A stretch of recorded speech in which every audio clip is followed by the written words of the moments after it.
Sa mundong ito ay maraming team na kasali sa battlefield, ngunit sa karamihan ng mga ito ay tatlo lang sa mga ito ang nangingibabaw. Isa na nga dito ay ang pagmamay-ari ng Moro Brothers, at kinabibilingan ng number 1 sa rankings na si Nathan, at ng isang malakas na player na si Chichi.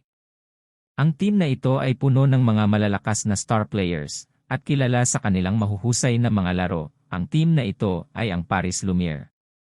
Ang isa pa sa mga team na ito ay kinabibilangan naman ni Gerald Walker, na kung saan matapos magpalit ng kanyang shield, gaya ng ipinayo ni Siomonyov, ay biglang lumakas.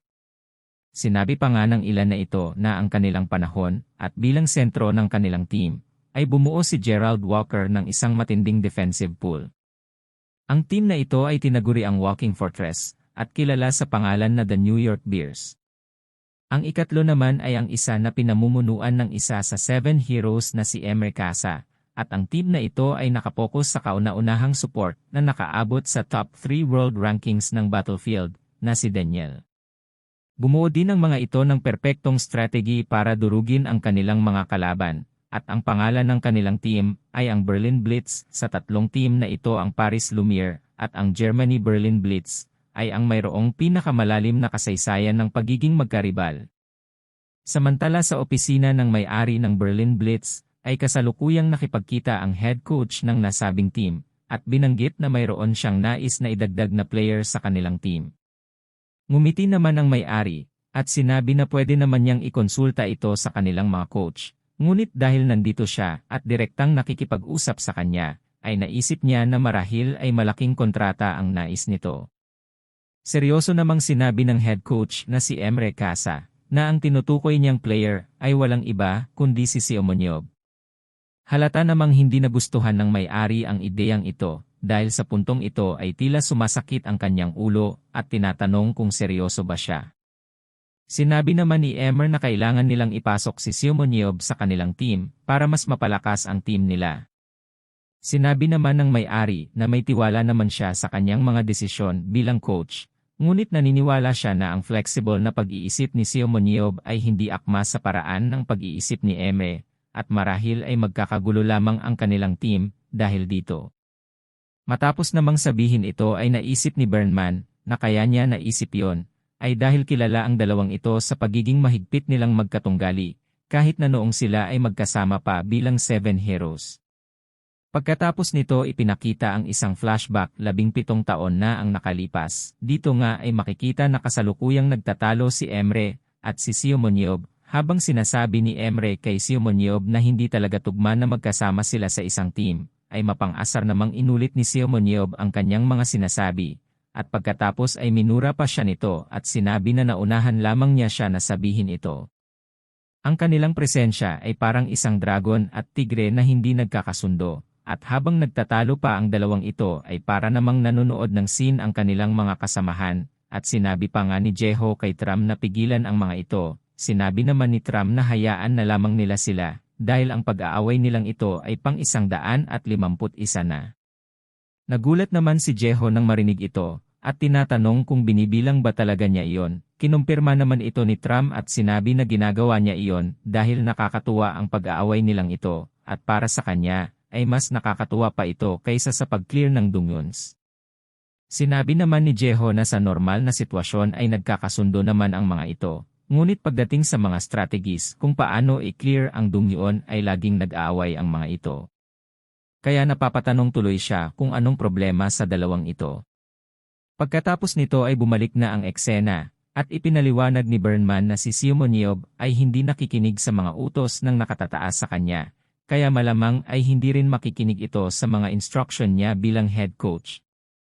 Pagkatapos nito ay itinuro niya ang mga tropeyo sa kanyang likuran, at sinabi na kahit hindi pa niya siya ipasok sa kanilang team, ay kabilang na sila sa pinakamahusay na team sa buong mundo. Sandali namang natahimik si Emre matapos marinig ito, pagkatapos ay sinabi niya kung seryoso ba siya sa kanyang sinabi, dahil nung 2021 World Championship ay natalo sila ng Paris Lumiere, at naging second place lamang, at sa 2022 World Championship ay natalo ulit sila ng Paris Lumiere, at naging second place ulit. Matapos namang marinig ito ay pinagpawisan ang may-ari ng team na si Burnman, Pagkatapos ay sinabi ni Emre na noong 2020 ay nagagawa pa nilang makasabay sa panalo laban sa Paris Lumiere. Ngunit binanggit din niya na nitong mga huling laban ay mas napapadalas na ang pagkatalo nila sa kanila. At dahil dito ay lumalaki na ang gap sa pagitan ng kanilang mga lakas. Dagdag pa dito ang New York Bears ay pumasok na rin sa kanilang biglaang paglakas. Ngunit sa kabila ng mga paliwanag na ito ay sinubukan pa ring tanggihan ni Berman ang kanyang mungkahi na tanggapin si Semyonov sa kanilang team. Sa kabilang banda naman si Emre ay ipinaliwanag na kung hindi sa kanila mapupunta si Semyonov ay maaaring mapunta ito sa kanilang kalaban na lalo pang magpapalakas sa kanila. Sinabi naman ni Berman na masyado lamang siyang nag-aalala at sinabi pa na si Semyonov ay may karanasan lamang sa Korean League at hindi pa nila alam kung makakapag-perform ba ito ng parehong galing kapag nasa big league na, laban sa mga mas malalakas na pro players. Itinanggi naman ni Emre ang mga kaisipang ito ni Berman, at sinabi na kahit nasa mga malalaking liga, ay magiging pinakamalakas pa rin si Semyonov, at handa siyang ipusta kahit pa ang kanyang buong career sa katotohanan ito. Wala naman ang nagawa si Berman sa pagpupumilit na ito ni Emre, at tinanong na lamang kung magkano ang kailangan niya para makuha si Semyonov. Dito nga ay sinabi ni Emre na kung ikukonsidera nila na kailangan nilang labanan ang Moro Brothers sa isang bid war, ay kinakailangan nila ng nasa 180 million euros. Labis namang nagulat si Berman matapos marinig ito, at napatayo sa kanyang upuan, at galit na tinatanong si Emre kung nababaliw na ba siya. Samantala sa isang Coliseum ay nagaganap ang huling round para sa postseason, at ito ay laban sa pagitan ng YSM Team at Ocean Empire. Bagamat ito na ang huling laban para sa season na ito, ay walang sinuman na naroroon ang kinakabahan, dahil obvious naman na alam na nila ang kalalabasan ng laban na ito. Dahil malinaw na ipinakikita sa mga nangyayari, at sa mga naunang mga laban na idudominate na naman ito ni Semyonov. Bago pa nga ang laban na ito ay nagkaroon na ng usapan ang ibang mga team, dito nga ay sinabi ng Ocean Empire na paghahandaan na lamang nila ang susunod na season at tatanggapin na lang nila ang kanilang pagkatalo. Habang ang ilan naman ay mayroon din parehong kaisipan at tila ba tanggap na nila kung sino ang magiging kampiyon para sa season na ito. Dahil ang tanong na kung paano nila matatalo si Semyonov ay pare-parehong naiisip ng mga ito. Nakadagdag pa sa kanilang pagtanggap ng pagkatalo ay dahil laging naglalaro si Semyonov para sa team ng YSM na nagpapahina lalo sa kanilang loob. At ganun-ganun nga lang ay natapos na ang unang match sa pagkapanalo ng YSM at habang nasa kanilang locker room ay sinabi ng coach kay Semyonov na sa palagay niya ay dapat na magpahinga na muna siya para sa mga darating na laban. Nagtataka naman si Semyonov sa mungkahing ito. Kaya sinabi niya na kaya pa niyang maglaro para sa second round, tinanggihan naman ng head coach ang ideyang ito at sinabi na hindi pwede, dahil may gusto siyang subukan para sa mga darating na round, at dahil ang karamihan sa kanilang mga players ay wala pang experience, ay kailangan din nilang makapaglaro para mas matuto. Ngumiti naman si Semyonov nang marinig ito, at sinabi na pumapayag na siya, ngunit kung sakaling matalo sila sa second at third round ay babalik siya. Sumang-ayon naman dito si Coach Gabriel at sinabi na naiintindihan niya. Makalipas ang ilang sandali ay nagsimula na ang ikalawang match, at ang pagkakaiba nito sa naunang lineup ay pinangungunahan na ito ngayon ni Jungwon at ni Chu Hyuk. Ito ay dahil pinalitan nila ang kanilang matalinong leader na si Jungwon sa pagiging main tank, patungo sa isang secondary tank. Sa gayon ay makakapagbigay siya ng mga command at mapoprotektahan din niya ang team mula sa likod. Si Choi naman ay naging maintak matapos umabot ng 85 ang kanyang strength.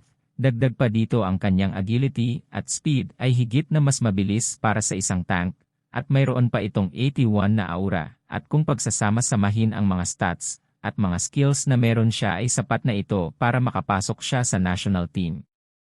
Ang kanilang magiging strategy ay ipapaubayan nila sa malakas at durable na si Choi ang kanilang harapan, habang si Jungwon naman ay hahayaan sa likod at babantayan ang mga galaw at depensa ng kanilang team.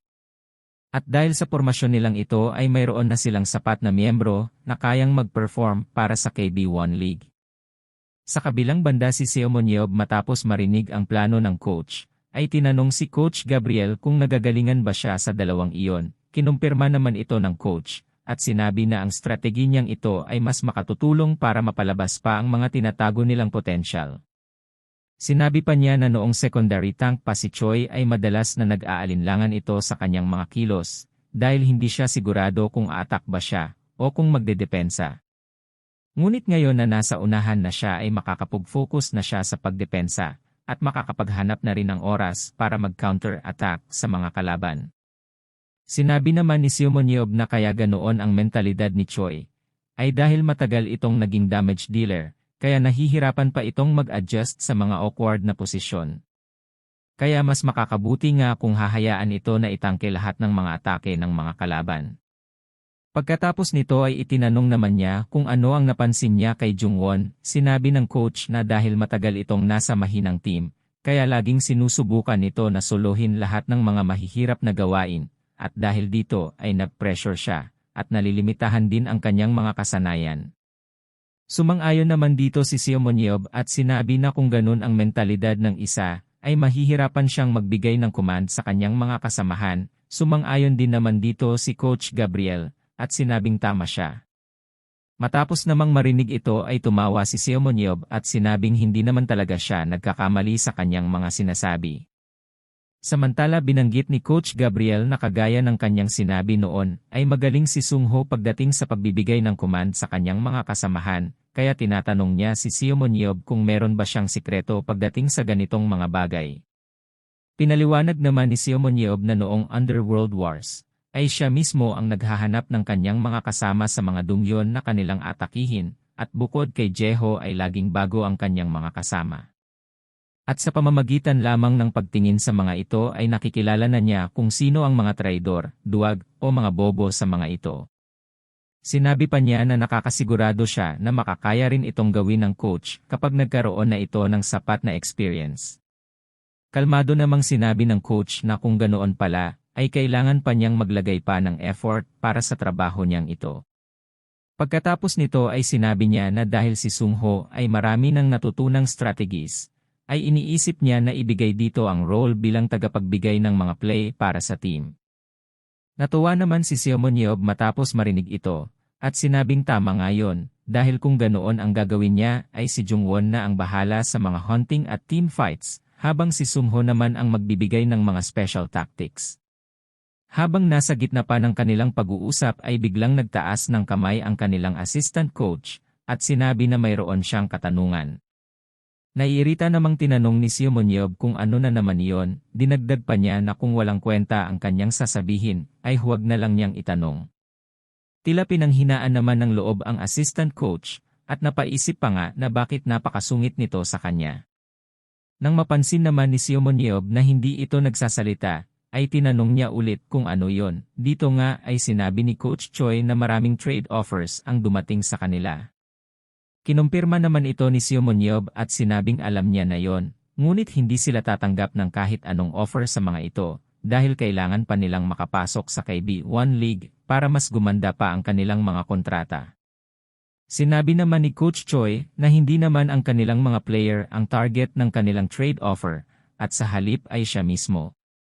Nagulat naman si Simonyev at tinanong kung seryoso ba siya. Sinabi naman ni Coach Choi na tama nga ito, at mayroon pa ngang mga usap-usapan na maraming foreign teams ang sinusubukang i-recruit siya, at ang iba pa nga sa mga istoryang ito ay binanggit na nakahanda ang mga team na ito na magbigay ng minimum na 100 milyon sa kanilang mga offer. Matapos namang marinig ito ni Coach Gabriel, ay sinabi niya na tamang-tama ito, iminungkahi pa nga niya na pumunta siya sa Paris, dahil ang Moro Brothers ay babayaran siya ng malaki kung sasali siya sa kanila.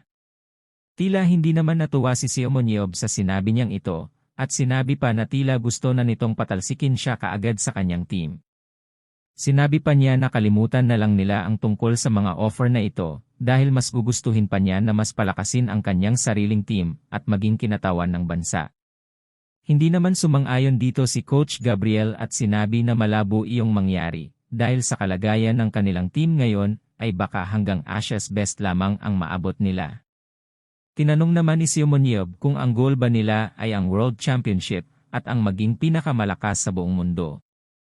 Sinabi naman ng coach na sa ngayon ay hindi pa nila makakaya yon dahil sa kasalukuyang estado ng kanilang team, ay hindi makakaya ni Simonyev na buhatin ang buong team para lumaban sa world level.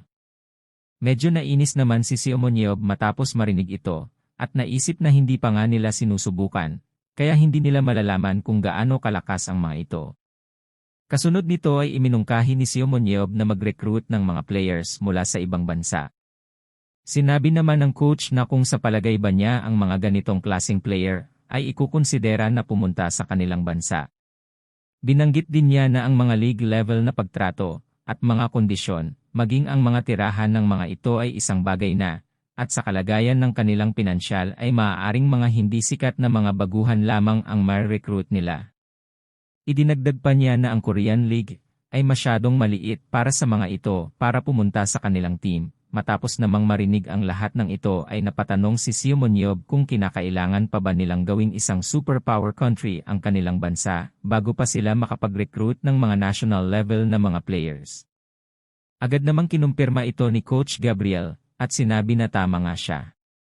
Iminungkahi pa niya na kung tatanggapin niya ang kontrata ng mga national team ay makapagbibigay na sila ng mas mahuhusay na facilities at kondisyon para sa kanilang mga manlalaro. At dahil din dito ay makakapag-attract na sila ng mga players mula sa ibang bansa.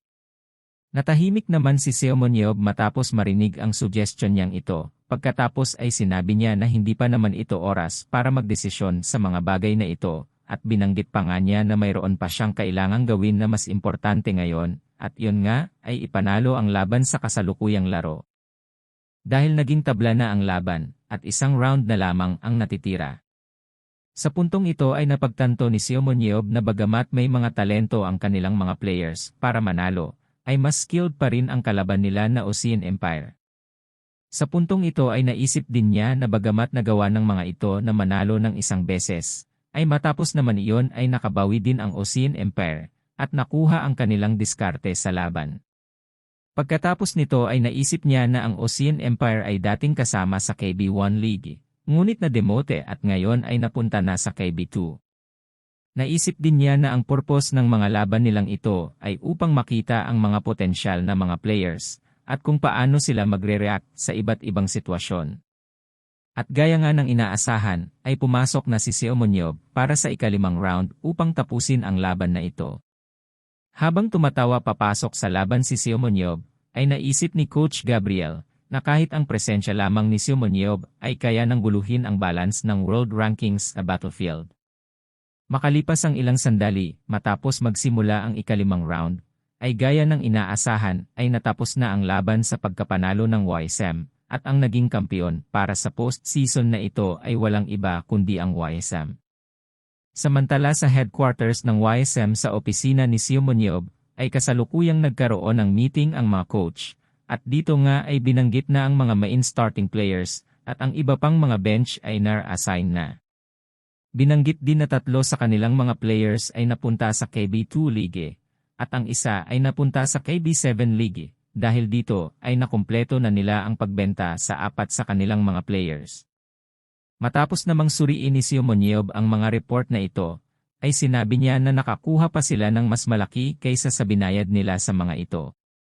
Binanggit din niya na natutuwa siya dahil inayos nila ang mga kahinaan ng mga players na ito. Pagkatapos ay sinabi niya na kailangan nilang punuan ang mga players na naibenta nila, kaya tinanong niya si Coach Gabriel kung ano ang kailangan nila sa mga bagong players. Agad namang sinabi ni Coach Gabriel na kailangan nila ng isang mabilis na secondary tank at maraming damage dealers. Ngunit ang pinakakailangan nila ngayon ay ang isang maasahang range damage dealer. Habang nakikinig naman sa usapan ay naisip ni Coach Choi na bagamat sikat ngayon si Nayon ay nagkukulang naman ito sa isang mataas na damage, kaya kinakailangan talaga nila ng malakas na damage dealer para sa mga team fights. Habang iniisip pa niya ito ay nag-abot na si Simonyev ng isang listahan ng mga players na kanyang napili at pinapasuri ito sa 2 coach. Matapos namang tanggapin ito ay naisip ng 2 coach na meron na agad itong listahan, kahit nakasasabi pa lamang nila ng mga kailangan nila sa team. Ngunit habang tinitingnan ni Coach Choi ang listahan na ito ay nagulat siya sa kanyang nakita, at tinatanong si Simonyev kung seryoso ba siya na gusto niyang i-recruit ang mga manlalarong nasa listahan niya. Ngumiti naman si Simonyev sa reaksyon niyang ito at sinabi na bakit naman hindi, dahil para sa kanya ay perpekto ang mga ito para sa pangangailangan ng kanilang team, at tinukoy pa nga niya ang isang partikular na player bilang isang bastardong player.